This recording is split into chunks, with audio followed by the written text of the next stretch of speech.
બનાસકાંઠા જિલ્લાના દાંતીવાડા ડેમમાં પાણીની આવકમાં ઘટાડો કે વધારો જોવા મળ્યો નથી। 18,088 ક્યુસેક પાણીની આવક ચાલુ હતી તે ચાલુ છે। તારીખ 7/9/2025 રવિવારના સાંજે 5 વાગ્યાના મહત્વના સમાચાર। દાંતીવાડા ડેમમાં પાણીની આવક 18,088 ક્યુસેક પાણી ચાલુ હતું તે ચાલુ હોવાના મહત્વના અપડેટ। દાંતીવાડા ડેમમાં પાણીની સપાટી 590.60 ફૂટ હતી તે વધીને 591.68 ફૂટે પહોંચી હોવાના મહત્વના સમાચાર।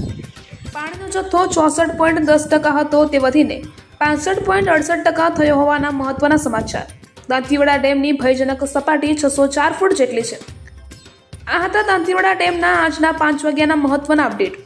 તાજા અને મહત્વના અપડેટ જોવા માટે PHN ન્યૂઝ ચેનલને સબસ્ક્રાઇબ કરો, લાઇક કરો અને શેર કરો। Bureau report Pradhansinh Parmar, Banaskantha.